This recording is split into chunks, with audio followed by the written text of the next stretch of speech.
Well, welcome everyone, and want to say thank you for being a part of this class this morning. I'm excited to bring two guests this week and a number of guests, actually three guests this week and a number of guests next week to talk about an issue that is very critical to our city, our community at large, and central to our faith. If you go back to Scripture and you look at a number of the passages of Scripture that refer to the future, God's vision and intent for a just and loving community, you will find shelter and housing and community woven through many of those passages. When we hear the call for all people to sit under their own vine and fig tree, it assumes that there is a place that one can call their own, from which they can not only sit and sleep and eat, but they can know that the world around them is a just and a welcoming place. And as we look to the vision of Revelation, the vision of God's completion of the journey of redemption, when all things are in all, and when Christ returns, the end vision of Revelation is a city, right? A city that presumes that those within it have shelter, are housed, are safe. And in the center of that city is the Lamb. That city has no need for light because the Lamb provides the light at all times. These are evocative visions, but visions that presume to be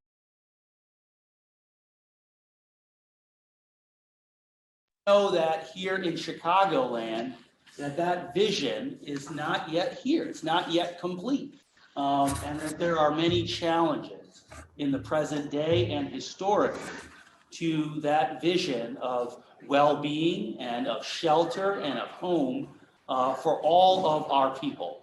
A home that is affordable, a home that is safe, a home that is attached to and not isolated from a community that in which people can serve, can learn, can grow, and be well together with family and with friends.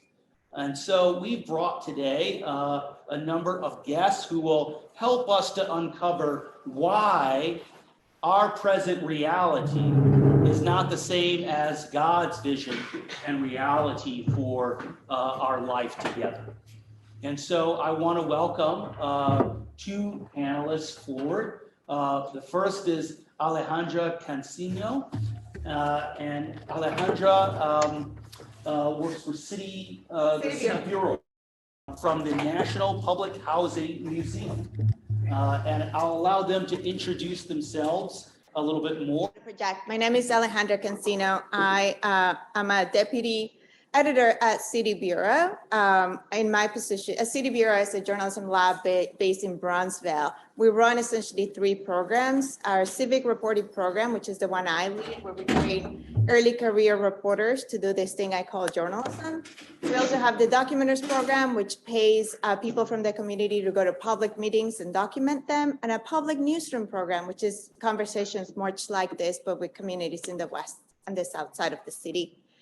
But I want to talk to you a little bit about a story I worked on when I was a reporter, a senior reporter at the Better Government Association, which is a journalism nonprofit also based here in Chicago. It's been around for about 100 years. I spent much of 2020 looking at this map. This is the map of Chicago. Some of you asked about demographics. Chicago is a segregated city. The city is about a third white residents, a third Black residents, a third Hispanic residents. This is how we live today. Which made me think about this other map. This is a map of public housing communities in the city that were built between 1940s and 1970. If you see this map, you realize that the majority of the public housing units were built in Black neighborhoods. You can see it from this map, the map of today and the map of then. They were built in mostly Black communities because of public policy. Aldermen and the city's residents of Chicago did not want public housing communities in their own backyards. So they were forced to build where they could, and that was mostly in Black communities. Okay. We can't hear any of the conversation in the back here. Sure, I'll try to be louder. Okay, let me try to project a little more. Gosh, finally. Oh, hey, we can use it. Oh, great. Hey, do you want me to repeat any of that or we're good? We're good, okay. So that made me think about the only Black community in the North Side, one of the only Black communities in the North Side, Cabrini Green. Cabrini Green was a series of buildings that had roughly 3,600 units if you count the Cabrini Green row homes. This is what Cabrini Green looks like today. We're pretty close to it. It's about a mile west of here. And if you go to the VGA's website where the story was run, you can see you can scroll back and forth where like how Cabrini Green looked like then and what it looks like today. This is a busy slide and I apologize for that, but it essentially shows you the findings of the investigation. I spent about a year documenting what had happened to Cabrini Green. And what I found was that by the time it's all over, we're going to spend about $2 billion transforming a community from a predominantly white community into a predominantly Black community into a white community. I found that of all the jobs that were promised to the people who live there, we only find 40 who actually got a job in construction. More than 80% of the people that were told that they could return to Cabrini Green never did. The CHA and the city ignored the residents. And at the same time, it bailed out developers. It allowed developers to extend deadlines, and it defended the downtied requirements for public residents to return. So there's a significant difference in how public housing residents were treated and how the developers who got our money were treated. I used to be able to build this report, what I call the tools of investigative reporting. I did tons of research through the public library, databases, interviews with experts, and I looked at thousands of pages of public records to put it all together. Someone spoke about the demographics. This is what it looks like today. People ask me today whether it is true that the city actually displaced Black residents. You can see it. You can see it in the census numbers. In the 1970s, about a third of the residents who lived in the near North Side, which is where we are today, were Black. Today is less than 10%. The numbers, it was actually really hard to figure out how to track public housing residents and where they are today. And I figured out that there were 2 lawsuits. Residents themselves sued the city and the CHA to be able to hold their feet to the fire. Without those lawsuits, the residents wouldn't have had what the minimum things that they have today. And this is how I tally, this is the CHA's own numbers, that only about 80% of the residents who were told by Mayor Daley that they could return, I'm sorry, only 20% actually made it back. The majority of them did not. As you can see from this list, there's some residents who died waiting. Others are still waiting today, more than 30 years later from starting this in the 1990s, or 20 years if you count 2000 as the first date of the promise. The other part of this is the residents also forced the city and the CHA to make some promises through the courts about how many units were going to be rebuilt. Under the Federal Housing Administration rules, back then, every unit that was demolished had to be replaced, but the CHA got a waiver allowing them not to replace every unit that was demolished. What that meant was that the residents pushed the CSA to put something in writing, and they eventually ended up settling on 1,800 units. The city and the CHA are still falling behind on those limited number of units that they were to replace for Cabrini Green residents. Some of them, they're actually today are counting SROs, which were not part of the initial promise. The Cabrini Green homes house mostly families. SROs were built mostly for single individuals. They're tiny, tiny little apartments. So it's still, activists really question whether or not those units should be counted toward that number, 1,800 unit number. Where did they all go? A lot of the residents moved to other segregated neighborhoods in the city's west and the south sides, where residents have been disproportionately ticketed, disproportionately policed, and disproportionately bear the brunt of gun violence and residential fires. They moved to communities in dire needs of jobs because that's where the landlords who remit subsidized housing into a business take the rent vouchers that the CHA issue in exchange for moving out of Cabrini Green. This is all public policy, in other words. We force residents out of Cabrini Green and into places where the city has not invested at the same rate. And when people ask, well, is there money? Yeah, well, there were $2 billion that we just spent. Those $2 billion, the 2 billion figure includes money that was spent fixing parks, fixing bridges, fixing roads. Even there is a river walkway that many of you may not know that exists, but we pay for that. If you want to go after it and take a stroll by the river, you can do so now. That 2 billion price tag includes about 600 million of TIF funds that are to be spent in the next 12 years. So this continues today. What will happen to those $600 million? How will the city spend that money? What about the jobs, the construction jobs on the new homes that are supposed to be coming to this area? Who will get those jobs? And will the city finally fulfill the promises that it made decades ago? This is a story that I just told you about numbers, but it's also about people, about Carol Steele, who has been fighting for more than 3 decades for her community. Ms. Russell, who has joined me today and it's here in the audience. I didn't tell you about the jobs themselves, but if you can read more about those construction jobs and how we tally up those numbers, we only found 40 of the promised 2,500. And again, it's about the people who didn't get those jobs. And I just always shout out to the big team that helped me, my editor, David Hidwell, and we had a number of interns and a photographer who were part of the investigation. And if you want to read more, these are all the books that I read as I was working to piece this together. Thank you. Thank you.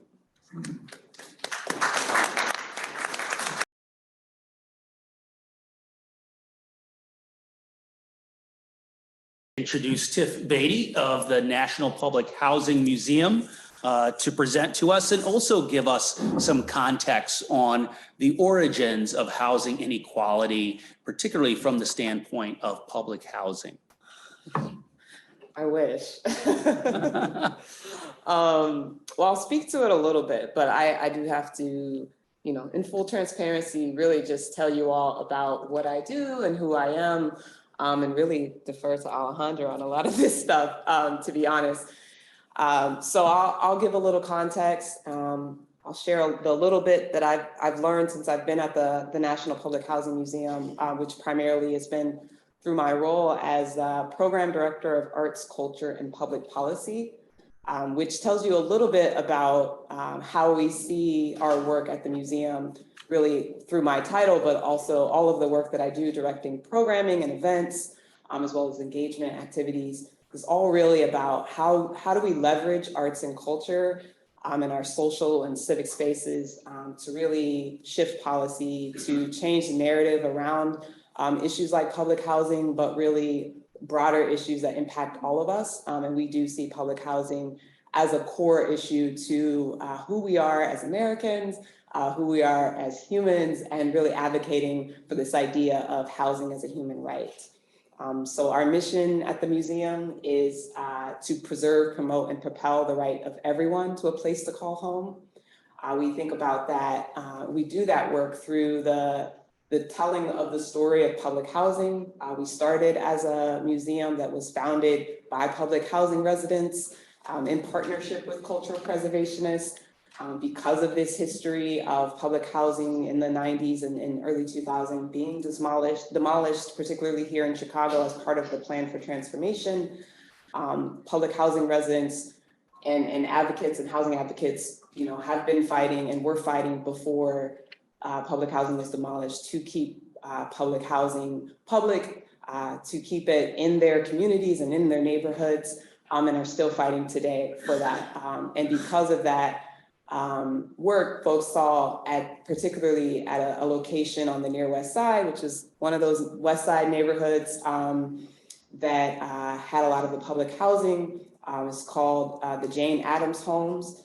It's a part of a group of complexes called ABLA. There are still some public housing in that neighborhood, primarily row houses. But if you are familiar with that area, it's part of the Roosevelt Square development. So this has been over 20 years of development and public housing residents and folks who were fighting to keep public housing in that community have been doing this work since that moment as public housing started to come down. And it was very clear that there was the potential for not only the buildings, but this history to be erased. Public housing residents and cultural preservationists started to advocate to save the last remaining building. And so that building is still standing. And just last month, on October 11th, we broke ground on the National Public Housing Museum. So we've officially, here we are 20 years later, have officially broken ground to turn this public housing site into a museum that preserves the stories and also the objects and the communities and the cultures through this story, through this museum. So that's sort of a little bit about the background and the history. Who we are today has expanded beyond just that one community, as folks have started to see that it's not a one community story. It's not even a Chicago story, although Chicago is very appropriately the home of this museum. It's a national story, and it in some ways, goes even beyond the nation to think about, as we start to look at places like in Europe where they have social housing and how that compares to what we have here in the United States. But really, when it comes down to what we think about as accountability is how do we think about the role of our government in housing, and how do we look at the history of where our government has moved from where it started when public housing was created, which was to invest in housing, to not only invest in places for people to live, but I'm so glad you brought this up, Joe Morrow, when you're talking about housing, it's not just a place, a shelter, right? It's about community, it's about belonging, it's about just the places that we call home. And so really thinking about not only the civic accountability, but also storytelling as giving of accounts and making sure that we are listening and hearing people's stories and valuing folks' lived experiences with these policies, as well as fiscal accountability and watching where the money goes.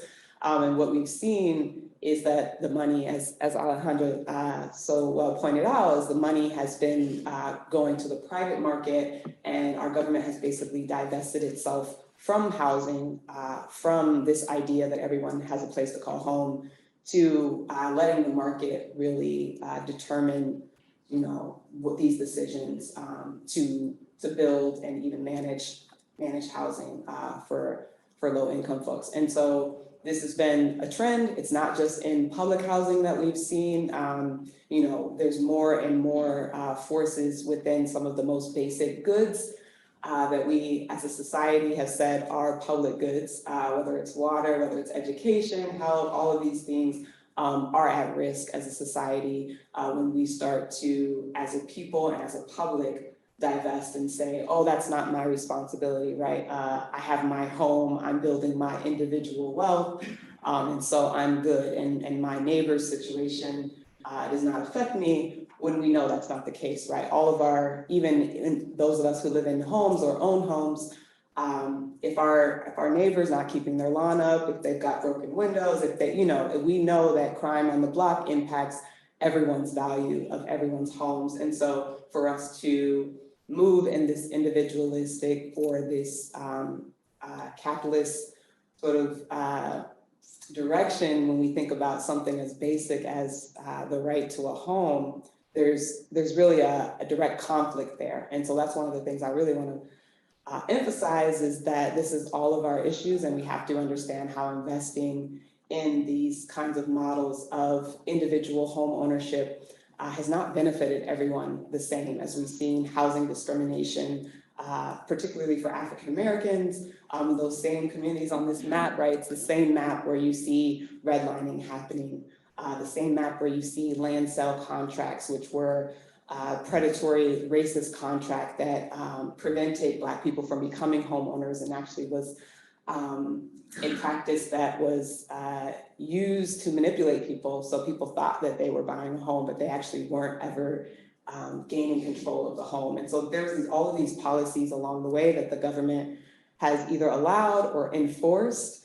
And we believe that as a society, we have to hold the government accountable, we have to hold each other accountable, and we have to see this as all of our issue, not just those who happen to be in a situation where they need support from the government.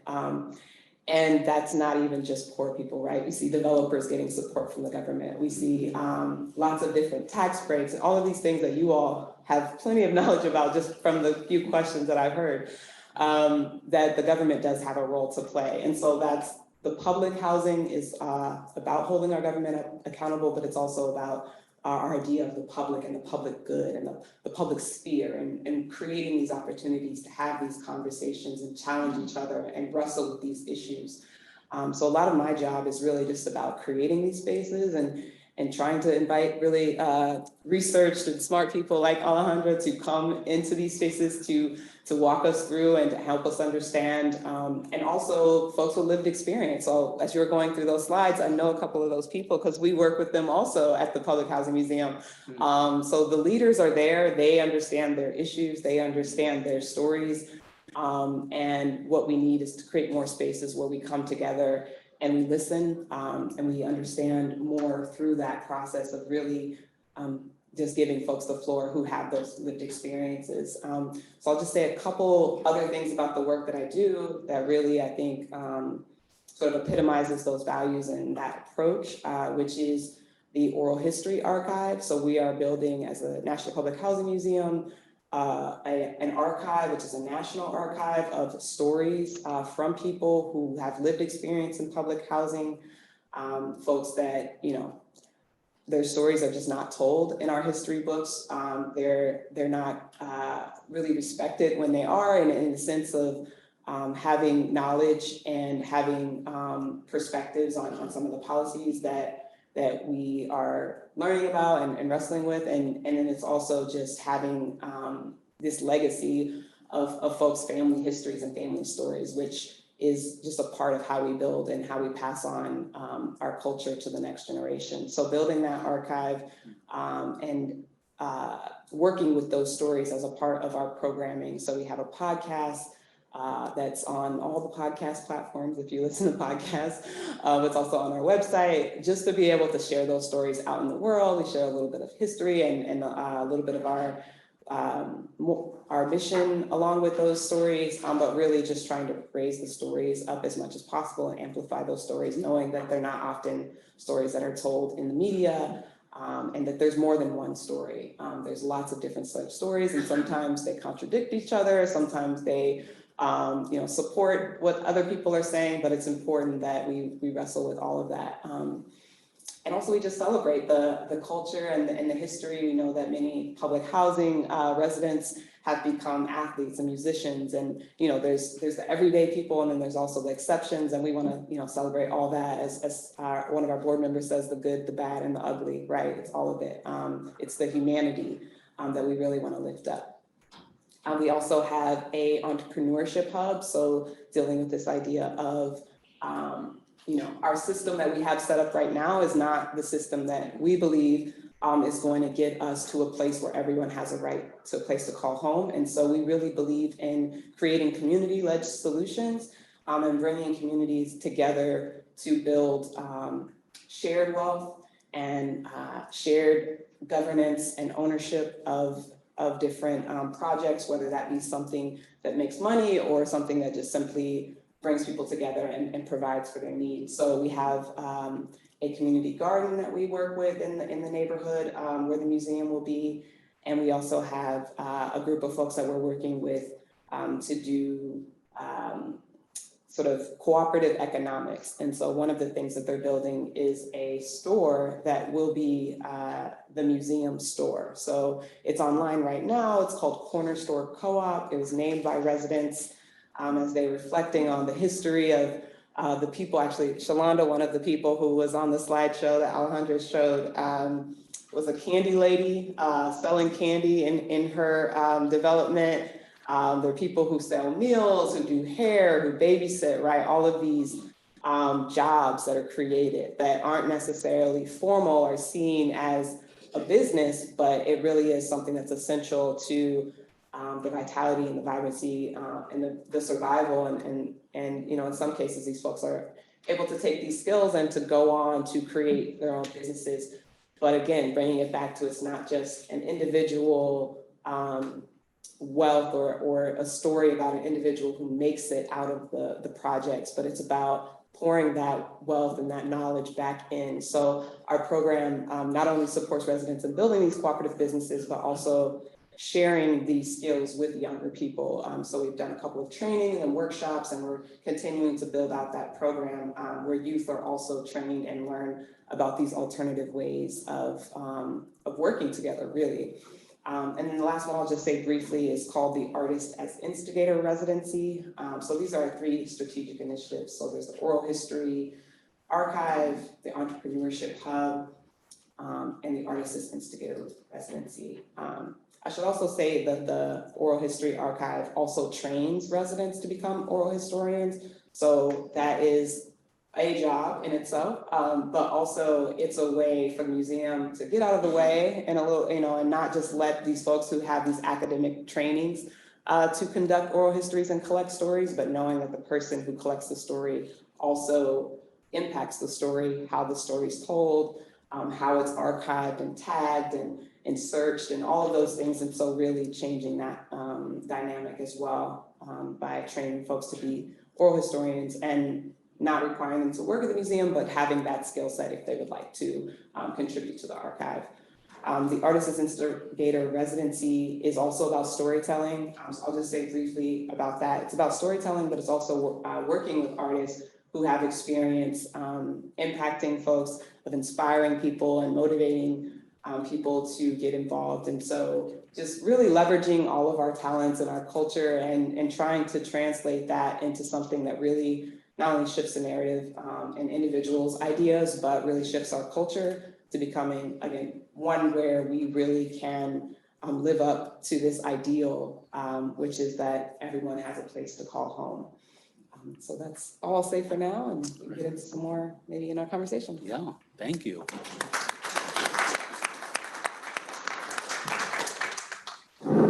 Thanks to both of you for really powerful and insightful presentations.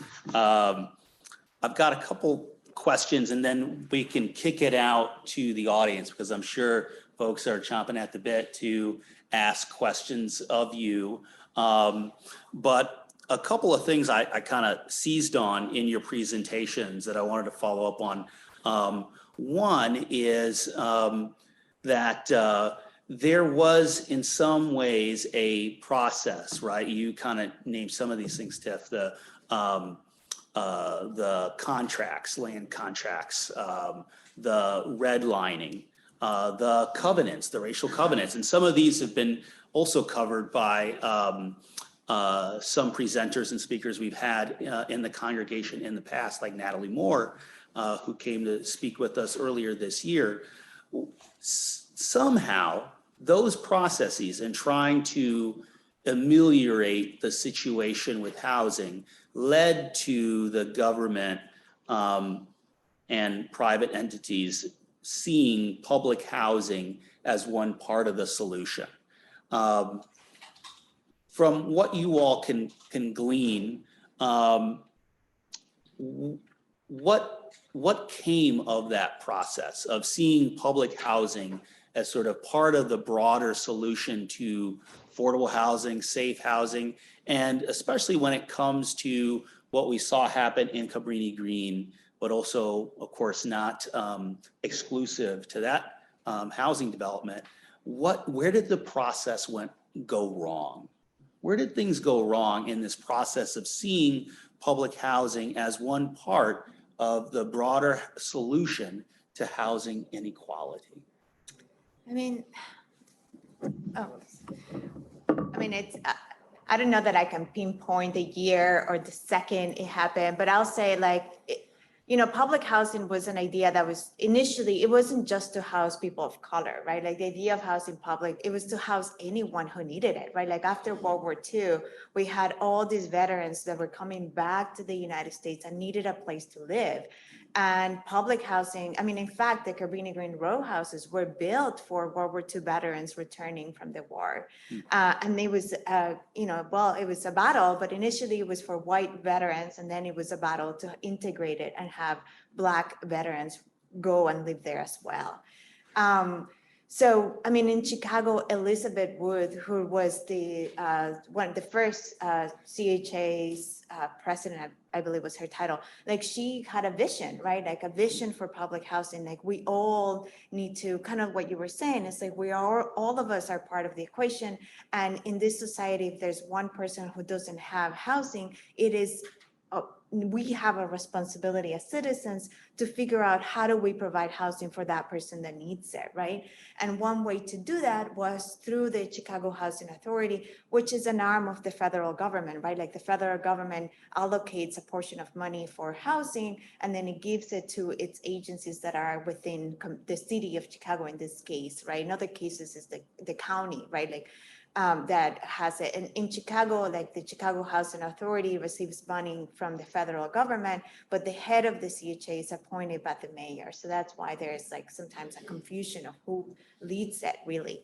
Then we have changes, we have the local, essentially like local internalized racism where government officials, the aldermen who run the city and the mayor of the city didn't want these public housing communities to be just anywhere, right? Like we're talking about at this point, like the 40s, the 50s, the 60s, when there was a huge effort to have Black and Hispanics and white people living together, right, to end segregation. And so that leads to a whole bunch of questions about, well, where we're going to build this?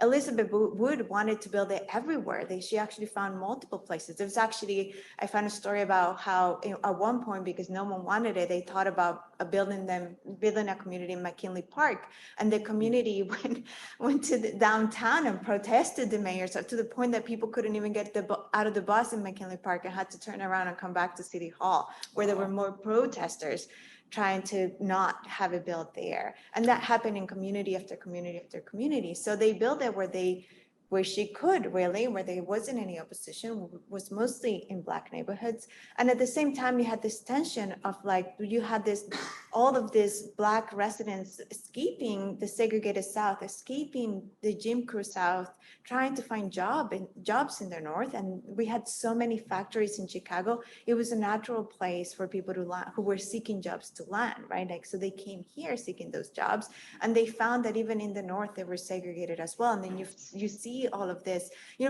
some of them came with a little money, enough money to be able to buy a house, and they figured out that they couldn't. And so they ended up in these contracts, and all their wealth was essentially taken away from them. So where do they go after that? And public housing was sort of a solution, if you will. And at the same time, you had urban renewal, which we were destroying, like the slums. Much of the people who lived in the slums were also Black residents.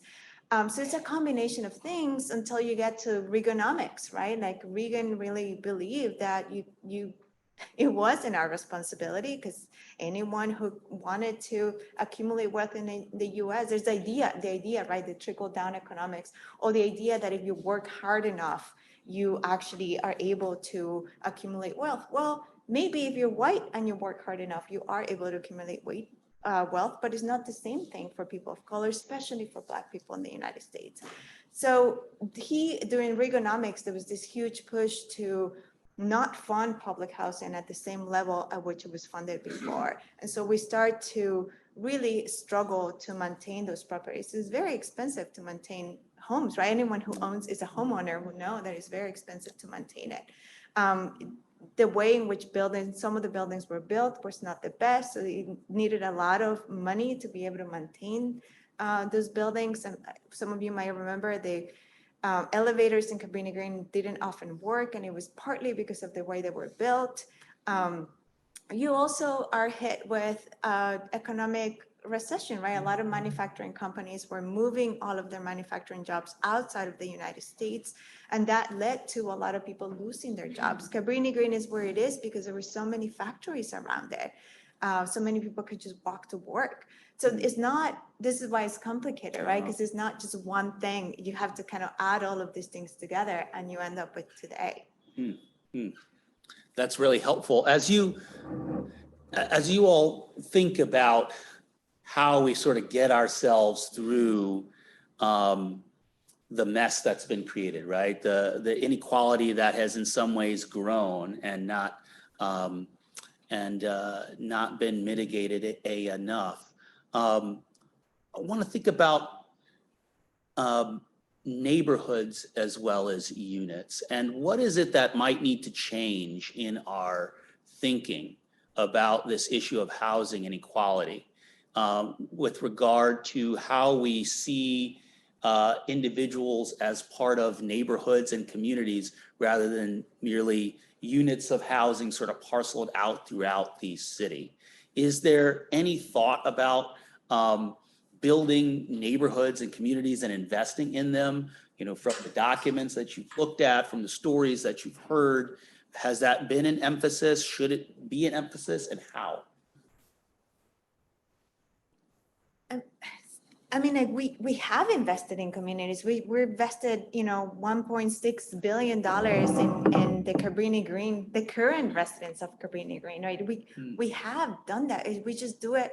We don't do it. We only do it in certain communities. And, we blame capitalism, right? We say like, well, we can only invest in the North Side because that's where the investors want to invest, right? Like we can't invest in Englewood because the investors don't want to invest that. But if we came up, right, like the city leaders came up with $1.6 billion, $2 billion to help investors think of Cabrini Green as an area where they want to invest their money, why couldn't we do it in other communities, right? Like, so we have invested in communities, just not at the same rate, right? Like, I mean, there was this other report from WBEC and City Bureau that looked at where the banks don't lend money, right? Like, I mean, banks don't want to do mortgages in communities of color. Even when people do have the means to be able to buy a home in communities of color, sometimes they can't really get the mortgage to do so. And that's, it's the way our society has been structured. I guess it's policy decisions in combination with how the market sees certain communities.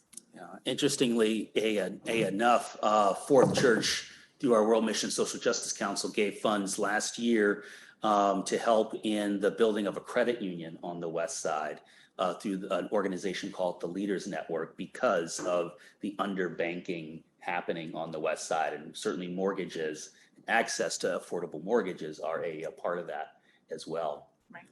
Tiff, I'm wondering what you think about the neighborhood and community investment piece of this as well.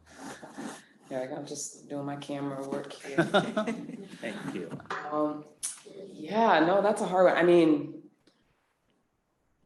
so I'm also, I have to say, I'm not originally from Chicago. I'm from Tacoma, Washington, but I see my neighborhood when I go home, and it's completely different. It's one of those gentrified communities that we know. I live in a gentrifying, it's a very slow process in Bronzeville, but a gentrifying community.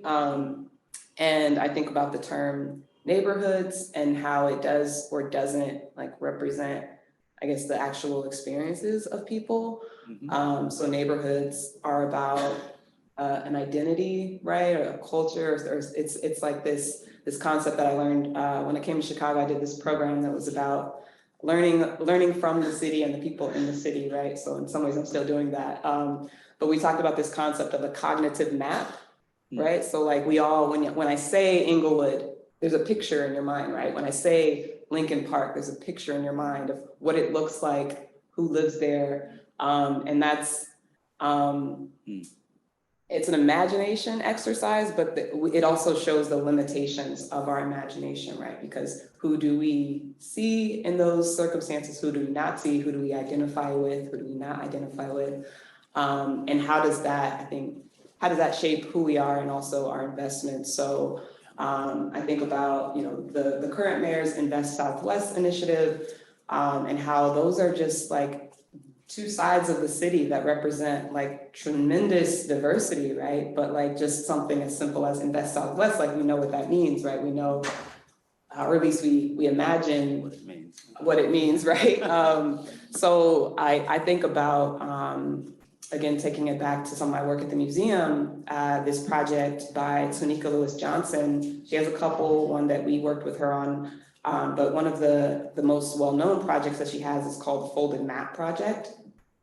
So if you're not familiar, write it down, Folded Map, because it's really something that has also like helped me, and I think helped a lot of people kind of understand the way that these issues work, which is that she's a photographer, she's a visual artist, and she sees things obviously very visually, and she also communicates ideas very well visually. So she grew up in Inglewood, she went to school in Lane Tech, and she had this experience at high school of taking the bus across the city, right, from the south to the north. She realized at some point in her adulthood that this was a unique experience, and this was something that helped her learn very early to see and at least to start to question what segregation actually looks like, because she took the bus through segregation every single day. She hung out with her friends who lived on the north side. They rarely came to her house in Inglewood. Like, she really learned through her lived experience what segregation does to a person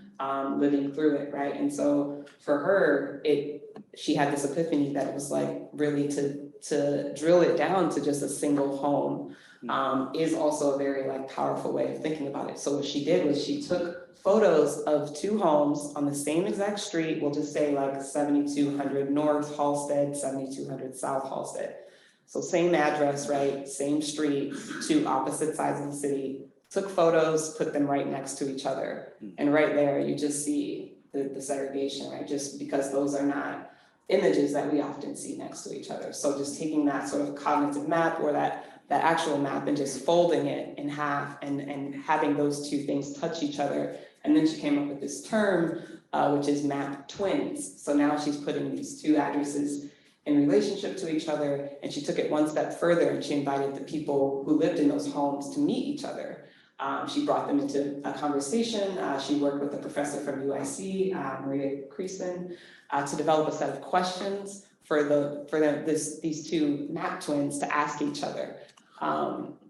Questions like, is there anything in your neighborhood that's not accessible to you? What's the value of your home? So like questions that we don't really talk about, right, with people who live on the other side of the city. It was such a powerful experience for these people who came together that many of them are still friends, still talking to each other, doing projects together to try to beautify Inglewood and to create like change in some of the issues that they surfaced in their conversation. So to me, it's just a very powerful experience of like shifting what we think of as our neighbors. Who's our neighbor? Who are we in relationship to? And what the power of that experience could be, just to bring people together and to bring this sense of like neighborly kind of conversations and like break that down to things we don't really even talk to our neighbors about, but just the hardest conversations that we could have, and how that can develop a sense of connection, and also an identity that is, I think, more powerful than even like, me being friends with somebody who lives next door to me, because like that is like very clearly gonna serve me, but how does it serve all of us to break outside of our small corner of the city, right, and develop meaningful relationships, or to create work that does that. And so that's what I've been most struck by. Yeah. Well, that's fascinating. Thank you for sharing that story. And for also, I think, helping us realize that that neighborhoods, to use some theological language, they don't drop down from the sky. They aren't ordained, right? And so we have a role in weaving together our own neighborhoods and communities at large and deciding how large or how small they will be and where those lines of demarcation will be and those boundaries as well. I want to get out to the audience because I'm sure there are folks who are itching to ask some questions before we wrap up. And maybe I have one other question if we have time. So questions? Yes. I have a question for Alejandro. You mentioned that the government and policies are largely responsible for some of these issues, and that advocacy is very important. So I'm wondering, how is it that this has been a systemic problem that government has been complicit in for so many years? Who holds them accountable, and what can taxpayers do to amplify holding them accountable? Because since the 50s, urban renewal began in the late 40s, early 50s, so this has been going on in some form or another for decades. So what needs to be done to influence government decisions that are having an impact on our underserved? Thank you for Great that question. question. I'll say the election is coming up. Mark your calendars. It's in February is the mayoral election, and we have about 50 aldermen in the city. I think half of them are up for election. Ask the candidates what their policies and their views are on housing and affordable housing. There are a number of aldermen today who believe that affordable housing should not be built in their wards. Do you live in one of those wards? Ask them why is it that they believe that, and how do they fit into your ideals of where should people live? If you believe that people deserve affordable housing, where should it be built? And should it be built in your neighborhood? And what kind of responsibility do you have yourself and the responsibility when you go to the ballot box? Mayor Lightfoot has said that she does believe in affordable housing and she wants to build more. Ask what her plans are. What are her plans or the plans of the candidates that are running against her? I'll say that if you look at Chicago mayors, right, you see Jane Byrne, and then after Jane Byrne, it was Harold Washington. And Harold Washington, if any of you remember Harold Washington's campaign, it was a campaign against the Black man. It was a racial campaign. And how many Democrats voted Republican in that campaign and that campaign only? Many of them, right? I think incumbent who was voting against Harold Washington was a Republican mayoral candidate who almost won. And then after Harold Washington died, we all went back to Daley. And Daley's father was the one who started urban renewal, and Daley's son was the one who demolished all of the public housing communities. So who do we put as elected officials? Who do we elect? I think that's part of the solution. Thank you. Other questions? Yes. I wondered what your views are about the new Obama Museum and whether or not the city is going to ensure affordable housing is maintained in that area. That's a good question. Gentrification, the South Shore community. Any reporting on that? Gentrification has become this word, right? Like that it's like, I don't know, like shorthand for like, we don't want these other people here either. I don't know. If you ask people from the community and you ask them, do you want a city to invest in your community? The answer is yes, but we do not want to be displaced. So the question is not whether or not we have, I don't know that it's about gentrification itself. It's about how do we keep people who are from that community? How do we keep them in that community? And I think that if you ask the residents of South Shore, some of them will say that some of their demands have been met. In fact, the city just approved earlier this year a measure that would allow some of the residents who live in a co-op to stay there by giving them essentially some public dollars to be able to fix their co-op. But it's not enough, right? Like that's residents from one community, one co-op. What do we do? How do we do it for the entire community. And they're still arguing that they don't have an answer from the current administration. I can answer her question. Sure. Because I live very close to where the Obama Library would be. And 4 years ago on the ballot, but only in the precinct that the library is located, it was on the ballot, do you want this precinct to have affordable housing? So of course they all voted for it. So the rest of the precincts in Hyde Park where I live, we're not allowed to have input on that. And I don't know how it ended up on the ballot. It had something to do with the alderwoman, obviously. But that didn't happen 4 years ago. Oh, and really, yes. I have like three major questions. One is reparations, I won't get into that, but I'm just assuming your words. And Joe, I'm reading, so hopefully you and I will have a conversation about the Culver's project. Yes. The other one, actually the major problem or issue I want to ask you about is Lincoln Yards. So, I am a person, I'm pretty active, and I was not against Lincoln Yards because of the affordable housing piece that was placed in Lincoln Yards and increased in Lincoln Yards. Well, not unfortunately, but our history shows that we don't live up to that promise. And also the promise that we will actually have housing there, not that the affordable housing money will be moved to or someplace else. So, they're building it now. And, and similar to this question, how as a community, because that's in our community, basically. The same with the casino. So I just want to mention that I saw on the casino community advisory board, there is somebody from old Cabrini Green residents, a person from the Association of Cabrini Green residents. I'm assuming that's to guarantee jobs because I'm not sure there's going to be housing over there. Nonetheless, as this is our community, Lincoln Yards, so how do we make sure that affordable housing is lived up to?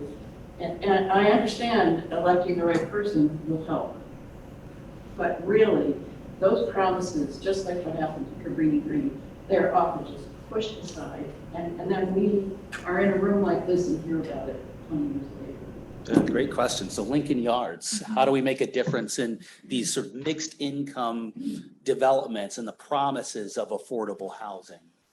I mean, we can take a page from the book of the residents of Cabrini Green who actually sued to ensure that there was a judge who would oversee. I mean, whether or not the judge has biases and has actually allowed the city to do whatever it wants, it's another question, but at least there was an avenue for them to enforce it.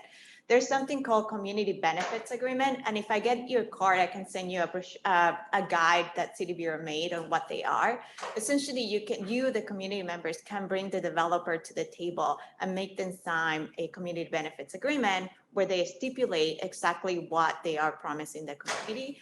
That community benefits agreement will be enforceable. So if the developer breaks it, you can take them to court and make sure that they actually are doing what they say that we're going to do. We know that oftentimes when there isn't a community benefits agreement or there wasn't some kind of a legal agreement that needs to be enforced, developers don't do what they promise. Now, here's one actually follow-up question on that, and that is when we want to engage developers, how does the community organize itself? So how are you finding communities determine we are going to organize ourselves in a group to petition developers or the city? Are these happening through informal councils or boards? How is that organizing happening? Yeah, and it's done many different ways. The CBAs are, there are communities in California who have done it, communities in Detroit have done it. There's some communities here in Chicago. Actually, around the Obama Library, some of the community members try to organize a CBA, community benefits agreement. And it could be done on all of those ways. In Chicago, your point person really should be the other person because they are the ones who could actually force the developer to come to the table because there's public dollars are on the table. Like in Lincoln Yards, there is like a massive billion plus dollar tax incentive that will be given to them. So, I mean, that is one way. If the way the TIF works is that the initial sum was approved, but in order for the developers to continue coming back to the table and getting the rest of the money, they have to engage with the public. And in order for that to happen, I mean, the other person has to agree to, continue to push it forward. So that's the main person that you want to make sure that they know that you're engaged and you have a community of residents that are engaged as your other person, and then push that person to actually bring you to the table to sit with the developer. Very helpful. Thank you. Other questions? Yes. Brian, the screen, had 3 questions. Let's see. If I can get the chat up. Want me to just verbalize them, Joe? Yeah, Yes, that would be great. Thank you. Okay. Yeah, with respect to the Cabrini Green issue, and you may have already answered this, Alejandra, but the first question I had was what actions or policies are being advocated now and by whom that Fourth could join or amplify with advocacy? Is it about forcing the completion of the unconverted units, or is there something else? The second question, who in Mayor Lightfoot's administration and who in the CHA should be the targets of advocacy efforts?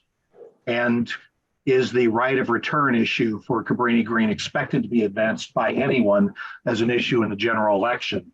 And if so, who can we help bring it forward? You did kind of address the last point in talking about identifying the alder people, the councilmen who are up for election, but maybe there's more to the answer. Great questions. Yeah, great questions. I mean, I'll say, Ms. Steele, Carol Steele, who is still the president of the Cabrini Green Residents Organization, she's in her 70s at this point. I haven't talked to her about whether or not she wants to make this an issue of the mayoral campaign, but like I said, I mean, she's older, I mean, a lot of the residents have moved on. Some residents are back, and they are fighting. Chalonda is one of those residents who are kind of fighting for the residents where they are now. I don't know that there is an organized effort. Ms. Russell, do you know if there's an organized effort? Not to her knowledge either. But I do think that, like, if you wanted to, there are those $600 million that just got approved last year to continue finishing what's Cabrini Green. And I think that if you wanted to specifically address, the CHA has essentially ignored whatever the residents have asked for. If you want to attend one of those board meetings and ensure that the CHA president knows that you're watching and you're listening to what they're doing, because a lot of those meetings, they only residents of Cabrini Green or residents of public housing attend, and they get dismissed. So I think attending as a member of the public will help a lot. Writing a letter to leadership, all the board members and the president of the CHA. Marisa Novara is the commissioner of housing at the city of Chicago. And if you have the opportunity to speak with Lightfoot herself, to remind her that she's made promises to those residents, that the promises will not be forgotten anymore. And hopefully that might help. Thank you. Thank you. I think I'll just say plug one other department. So there's now we have and I can't remember what it's called, the Office of Equity. Candace Moore has been trying to do some of this work through a new position that's on the inside. She's a former founder of Chicago United for Equity, which is one of these organizations that's trying to do this cross sort of citywide cross-sector work for accountability. I believe they've done a racial equity analysis of the Lincoln Yards. Don't quote me, but it was some TIF that was connected to affordable housing and people fighting for that. So there are also organizations out there that are trying to do some of this work that you could get involved with, which I would just recommend finding. It's a different fit for different people, but sometimes also showing up at these meetings, it's helpful to have partners, to be aware of coalitions and other work that's happening. So I would just plug Chicago United for Equity as one of those organizations that's also doing this work. I also think being informed City Bureau is a great resource. I think doing, those books that you shared, the research and having those tools at your disposal is definitely something I'd recommend. Great, thank you. We're going to have to get a list of resources from you all and distribute that to our congregation, because it's going to be really helpful in our own advocacy and outreach efforts and our own education on these important issues. Amen. Sure. Yes. I will. Yeah, I'll send them. I'd like to see the maps in your presentation too. Sure. Oh, yes. A map, it's like a picture's worth 1,000 words, and those maps say a lot about the legacy of segregation and discrimination in our city.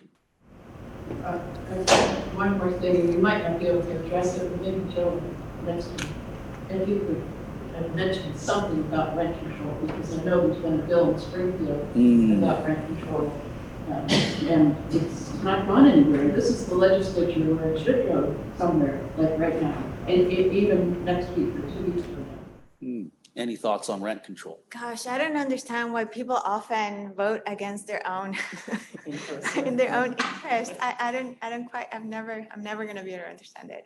I mean, I think that there's a coalition of, the Realtors Association or the people advocating for landlords who do not want rent control, right? We know what happened to even New York, right? Like there used to be rent control once upon a lifetime ago, and that is slowly fading away.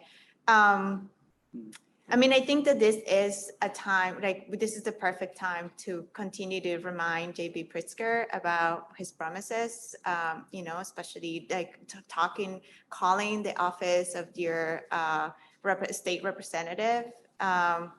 It's very important, right? Like this is the time, if there's a time to do it, is now. Great, thank you so much. Other questions before we go? Fred. One more, and then what was Green like? Some of the row houses are still there, but was the rest of it high rises? Was there a community there that? Yeah, any? And were they all high rises? Yeah, there were 15, I want to say 15 high rises. They were known as the reds and the whites because of how they were built, the type of building structure. There was a community. I mean, if you talk to Ms. Russell and all the other residents who lived there, they talked a lot about, there's two things that happen. There is the internalized racism really that came from all of the news, TV news and newspaper articles that were people who talked about Cabrini Green in a very specific way. They called it violent, and people started, and in many cases, believing what they saw on the television. But if you talk to residents and you talk about their own experience, they'll tell you about how their neighbor took care of their kids while they ran to the store. They'll tell you about how they had 3 generations of family members living next to each other. They'll tell you about the barbecues. They'll tell you about how they knew about jobs from each other. And that to me is a community, and it's a healthy community. Thank you for. I did my student teaching at years ago at Schiller, which is still there. And one of the things that I took away from it was the tremendous sense of community that the people who lived there had.